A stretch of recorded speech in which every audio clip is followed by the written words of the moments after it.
I knew it was wrong, knew it from the beginning, from the first time my heart skipped when his name appeared on my phone, from the first time I deleted a text message so my husband wouldn't see, from the first time I lied about where I'd been. I knew. But knowing something is wrong and having the strength to stop it are two different things. And I didn't have the strength, didn't have the courage, didn't have the willingness. So I kept going, kept texting, kept calling, kept meeting, kept lying, kept sinning. For 2 years, 2 long years of living a double life. Church on Sunday, texting him on Monday, Bible study on Wednesday, meeting him for coffee on Thursday, worshiping God on the platform, worshiping him in my heart. I was divided, fractured, broken, living in 2 worlds, belonging fully to neither, dying slowly in both. My name is Simone Johnson. I'm 33 years old, African American, born and raised in Detroit, married to Pastor David Johnson for 8 years. We lead Cornerstone Faith Assembly together. Beautiful church, 600 members, growing, thriving, blessed. Everyone looks at us and sees the perfect pastoral couple, the model marriage, the blessed ministry. They see David preaching with anointing, me leading worship with passion, both of us serving with joy. What they don't see is the sin, the secret, the other man, the emotional affair that's been destroying me, destroying us, destroying everything for 2 years. His name is Cameron Wright. We've been best friends since college, Michigan State. Both communications majors, study partners, prayer partners, friends, just friends, for 10 years. He was at my wedding, stood in the groomsmen, celebrated with us, supported us, remained friends, good friends, safe friends, appropriate friends, until 2 years ago, until something shifted, something changed, something crossed a line that shouldn't have been crossed, and we became something else, something more, something wrong, something I couldn't stop even though I knew I should, even though I knew it was destroying me, even though I knew it was sin. It started innocently, or so I told myself. Cameron was going through a hard time, broken engagement, lost his job, depression. He reached out, needed someone to talk to, needed prayer, needed support. I was his friend. Of course I'd be there. Of course I'd help. Of course I'd support him. So we started talking. More frequently, more deeply, more personally. Text messages, phone calls, coffee meetings, lunch occasionally, always in public, always appropriate, always crossing lines we didn't acknowledge. Emotional intimacy that belonged to my husband. Heart connection that should have been David's. Time and attention and energy that I was taking from my marriage and giving to Cameron. It was an emotional affair. Even if we never touched, even if we never kissed, even if we never crossed physical boundaries, we were having an affair. With our hearts, with our minds, with our souls. And I knew it, but I couldn't stop. Because Cameron understood me in ways David didn't. Or so I told myself. Cameron listened to me talk about ministry stress without trying to fix it. David always wanted solutions. Cameron let me vent about church politics without defending the other side. David always played devil's advocate. Cameron made me feel seen, heard, valued, special, important. Things I hadn't felt with David in years. Things I craved. Things I needed. Things I was getting from the wrong source, from the wrong person, from the wrong relationship. And the more I got from Cameron, the less I wanted from David. The more I talked to Cameron, the less I talked to David. The more I depended on Cameron, the less I depended on David. My marriage was dying, and I was killing it. One text message at a time, one phone call at a time, one coffee meeting at a time. Slowly, quietly, destructively. David knew something was wrong. Not the details, not the specifics. But he knew I was distant, disconnected, different. He'd ask me, "Simone, what's wrong? What's going on? Why do you feel so far away?" And I'd lie. "Nothing. I'm fine. Just tired, just stressed, just need some space." Lies. All lies. Protecting the sin. Protecting Cameron. protecting the relationship I should have been destroying instead of protecting. For 2 years I lived like this, divided, fractured, broken, half with David, half with Cameron, fully with neither, fully myself with no one, dying in my own duplicity, my own deception, my own sin. I knew it was wrong, prayed about it, cried about it, confessed it to God, promised to stop, then didn't, couldn't, wouldn't.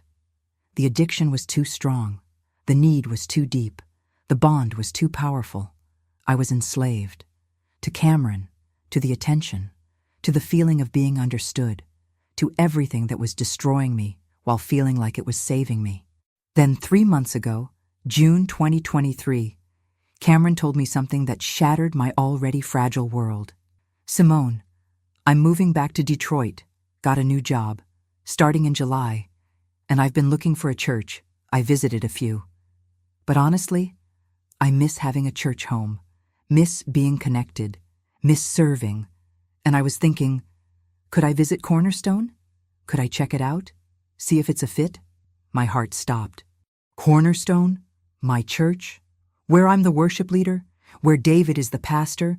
Where we're the first couple? Where everyone knows us? Where our marriage is on display?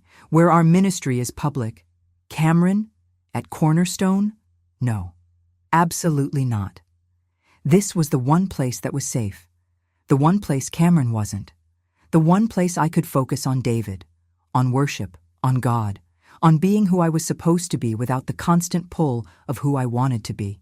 Cameron couldn't come here, couldn't invade this space, couldn't blur these lines further, but I couldn't say that, couldn't tell him the real reason. So I said what any pastor's wife would say. Of course, you're welcome any time. We'd love to have you. Come this Sunday. I'll introduce you to David, to the church, to everyone. And I hung up, and I panicked, completely panicked. What had I just done? How could I lead worship with Cameron in the congregation? How could I serve alongside David while Cameron was watching? How could I focus on God when my sin was sitting in the third row? I couldn't. This was disaster. Complete disaster. And I had no one to blame but myself. Cameron visited that first Sunday in July. I saw him walk in, tall, handsome, professional. He smiled at me from the back row. I smiled back, forced, tight, terrified. David welcomed him during announcements. We have a special guest today, Cameron Wright, old friend of mine and Simone's from college, visiting from... Where'd you move from, Cameron? Cameron stood. Chicago. But I'm back in Detroit now, and I'm looking for a church home. Heard great things about Cornerstone, excited to see what God is doing here. The congregation welcomed him. Amens. Applause. Welcome. David was thrilled. His old friend, my old friend, our old friend, here, at our church. What a blessing. What a gift from God. What perfect timing. What perfect hell. I led worship that morning, but I wasn't worshiping. I was performing, going through motions, singing words, raising hands. But my heart was divided, split, fractured, half focused on God, half aware of Cameron, half worshiping, half wondering. What was he thinking? What was he feeling? Was he watching me? Was he proud of me? Did I sound good? Look good? Lead well? All the questions I should have been asking about God, I was asking about Cameron. My worship was polluted, corrupted, defiled by my sin, by my divided heart, by my idolatry, because that's what Cameron had become, an idol, taking God's place, consuming my thoughts, capturing my worship, stealing my devotion. And I let him, chose him, preferred him, over God, over David, over everything. After service, Cameron approached us, shook David's hand, hugged me, appropriate, brief, public. But I felt it, the electricity, the connection, the longing, and I knew he felt it too. Man, that was powerful, he told David. Your preaching, Simone's worship, the whole atmosphere. I felt God here, really felt him. This might be my church home. David beamed. We'd love to have you, brother, seriously. Cornerstone is all about family, and you're already family. So please, come back, get involved, serve, make this home. Cameron started attending regularly, every Sunday, every Bible study, every prayer meeting. He joined the media team, started running sound, serving, connecting, building relationships. Everyone loved him, loved his heart, his humility, his servant attitude, his genuine faith. He was the real deal, authentic Christian, passionate worshiper, committed servant. Everything a church wants in a member, everything a pastor wants in a leader, everything I wanted in a man. And that was the problem. Because the more I saw Cameron at church, the more I wanted him. The more we served together, the more connected I felt. The more he was around, the less David mattered. The lines were obliterated. The boundaries were demolished. The separation was destroyed. Church, my sanctuary, became my battlefield. The place I encountered God became the place I encountered Cameron. And Cameron was winning. We started meeting after rehearsals, just to talk about the service, about the worship set, about technical issues, lies. We were talking about us, about feelings, about the impossibility of the situation, about how much we cared, about how wrong it was, about how we couldn't stop. We never touched, never crossed physical lines, but we crossed every other line, emotional, spiritual, mental. We were having an affair, at church, in God's house, while serving, while worshiping, while pretending to be holy. We were living in sin. Blatant, defiant, destructive, sin. 3 months of this. July, August, September. 3 months of Cameron at Cornerstone. 3 months of increasing connection, increasing intimacy, increasing sin. 3 months of my marriage dying faster, my relationship with God deteriorating, my integrity crumbling, my life falling apart. Because when my best friend joined my church, everything started falling apart. Not because he was there, but because I let him become more important than God, more important than David, more important than my calling, more important than my integrity, more important than truth. Cameron wasn't the problem. I was. My sin was. My idolatry was. My refusal to choose God over my feelings, to choose holiness over happiness, to choose obedience over comfort. I was the problem, and I was destroying everything, everyone, including myself. September 25th, 2023, Tuesday night, revival service, guest evangelist Dr. Marcus Brown, powerful preacher. Known for moving in prophetic word, known for calling out sin, known for bringing conviction. I was terrified. Terrified he'd see, he'd know, he'd expose. But I went. Had to. I was worship leader. Had to lead. Had to show up. Had to perform. Even while dying. Even while drowning. Even while enslaved. The service started at 7 p.m. I led worship. Mechanical. Empty. Performing. Not connecting. Not encountering. Not worshiping. Just singing. Just going through motions. Just surviving. Cameron was running sound. In the back. I could feel him. Feel his presence, feel his eyes, feel the connection, feel the sin, feel the weight, feel everything I was trying to avoid, trying to ignore, trying to escape. Dr. Brown preached on Hebrews 12:1-2.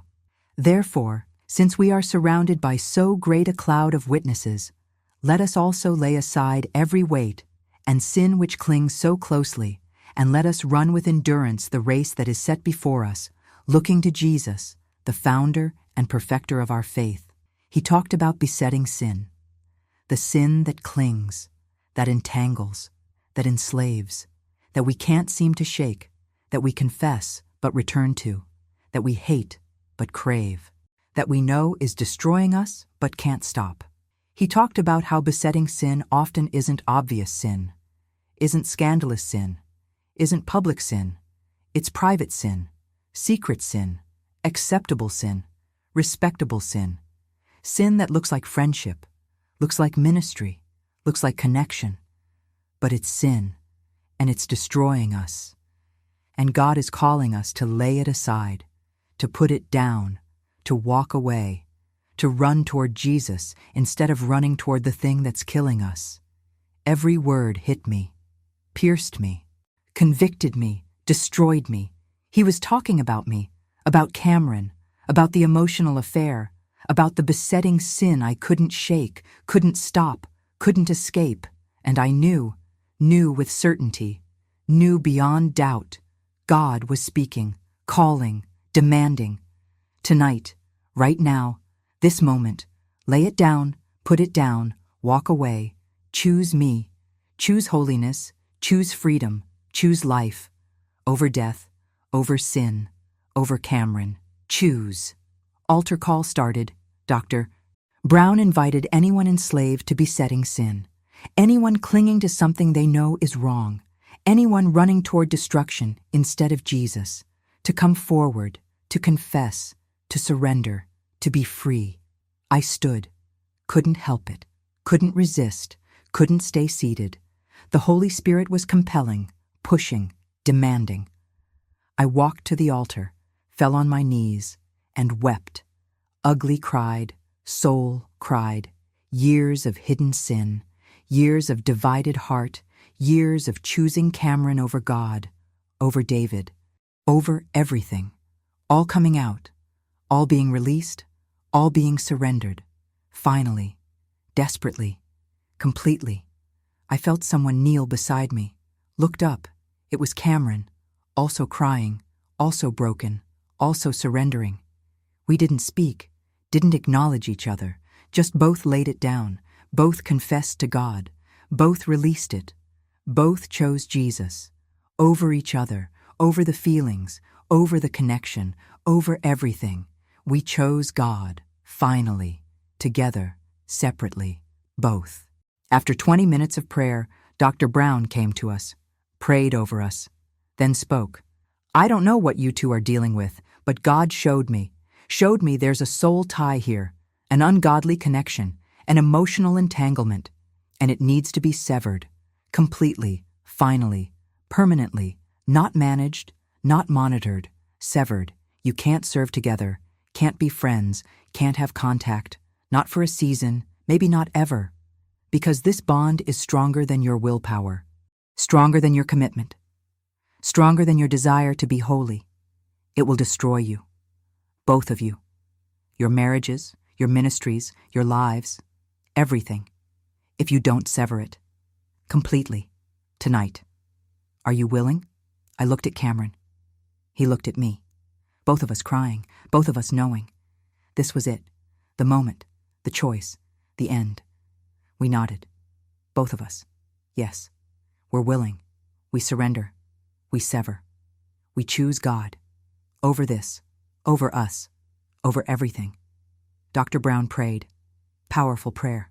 Breaking soul ties, commanding spirits of lust and emotional idolatry to go, declaring freedom, declaring holiness, declaring separation. It was deliverance, real deliverance, corporate deliverance, public deliverance, and we both felt it. The release, the freedom, the breaking, the severing. Something lifted, something left, something ended, right there, right then, at the altar, in front of 400 witnesses, in front of David, in front of everyone. Public sin, public confession, public deliverance, public freedom. After service, I went to David, told him everything. Every text, every call, every coffee, every meeting, every feeling, every thought, every sin. Complete confession, total honesty, devastating transparency. He was devastated, betrayed, broken. I'd destroyed him, destroyed his trust, destroyed our marriage, destroyed everything. But he didn't leave, didn't divorce, didn't give up. He wept, he raged, he grieved. But then he said the words I didn't deserve. I forgive you. Not because you deserve it, but because Christ forgave me. And I'm called to reflect him, even in this, even when it costs everything. I forgive you, and I'm willing to fight, willing to rebuild, willing to restore. If you are, if you're really done, if you're really choosing me, choosing us, choosing obedience, are you? I nodded through tears. Yes. Yes, I'm done. Yes, I'm choosing you. Yes, I'm choosing us. Yes, I'm choosing God. Yes, I'm choosing obedience. Yes. Finally. Completely. Desperately. Yes. Cameron left Cornerstone that night, left Detroit 2 weeks later, moved to another state, another city, another life, cutting all ties, all contact, all connection, completely, finally, permanently.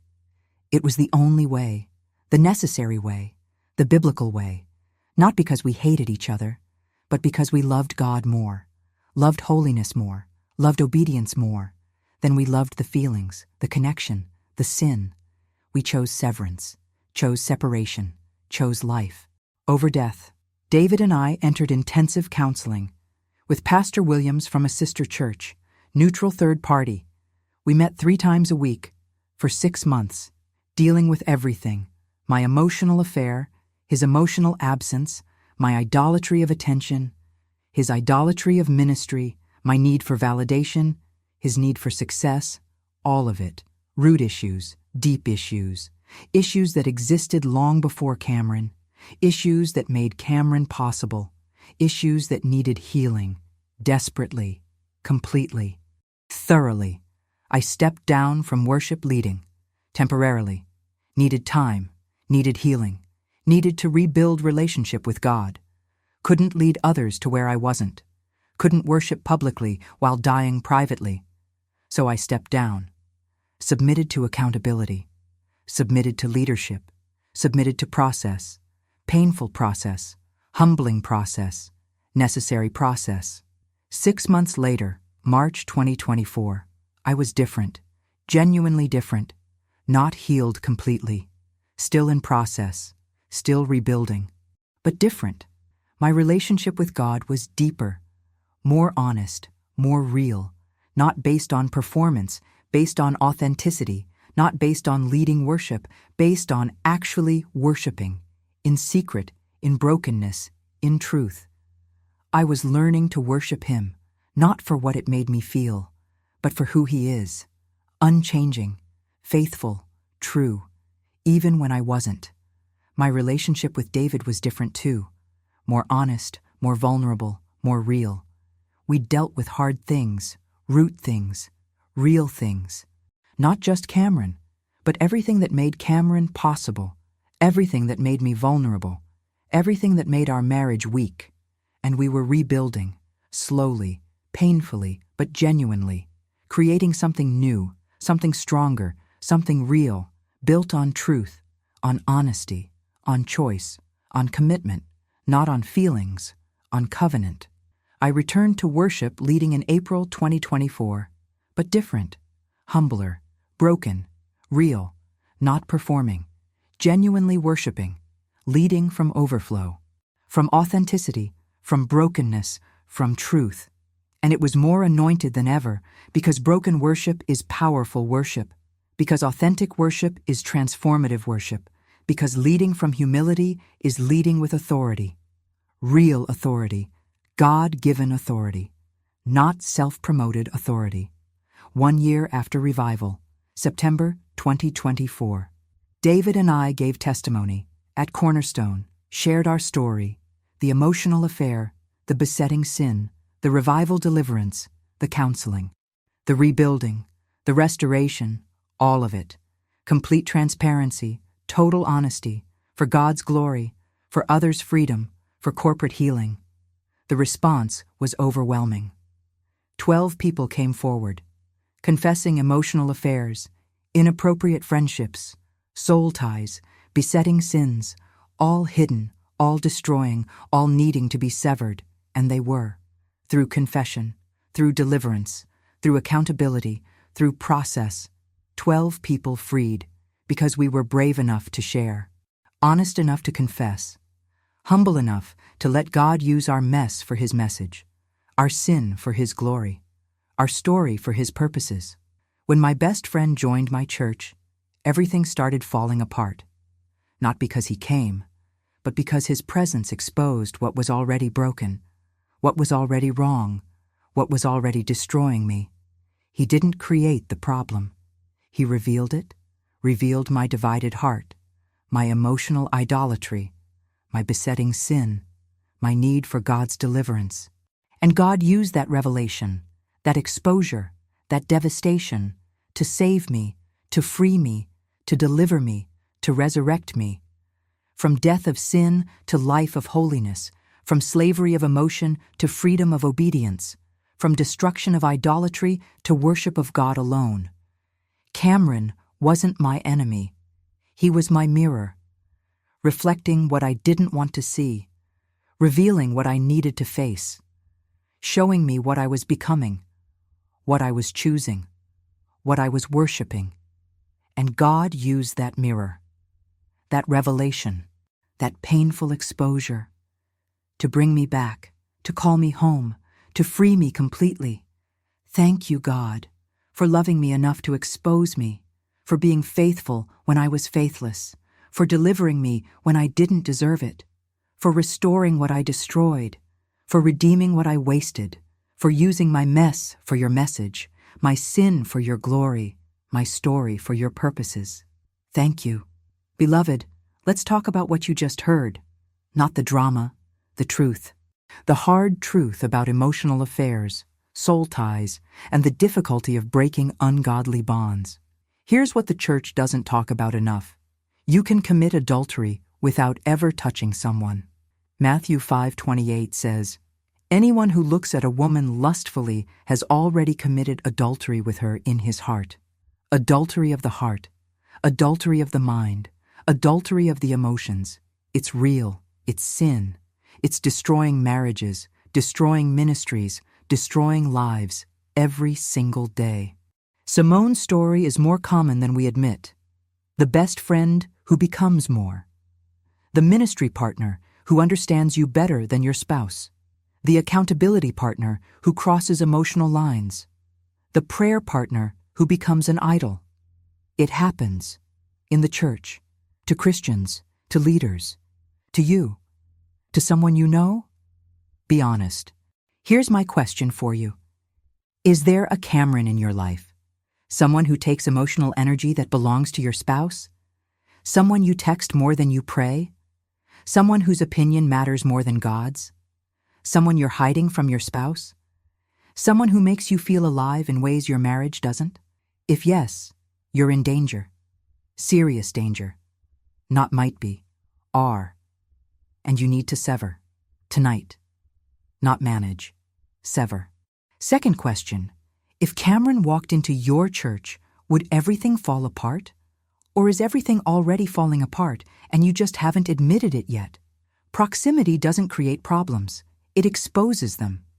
Cameron didn't destroy Simone's marriage. Her emotional idolatry did. He just made it visible. Final question. Are you willing to do what Simone did? Confess publicly. Sever completely. Submit to accountability. Rebuild from scratch. Choose holiness over happiness. Choose obedience over comfort. Choose God over feelings. Are you? If you found this story convicting, if it exposed something in your own life, if you need God to deliver you from a besetting sin, subscribe to this channel. Because we're telling true stories of African American Christians who chose holiness when it cost everything. Hit like. If you believe emotional affairs are real sin, comment below. What's your besetting sin? What needs to be severed? Let's be honest. Let's be free. Together. Remember, Hebrews 12:1 says, "Lay aside every weight and sin that clings so closely. Not manage it, not monitor it. Lay it aside, completely, finally, permanently. Will you, today, right now, choose holiness, choose freedom, choose Jesus? He's waiting.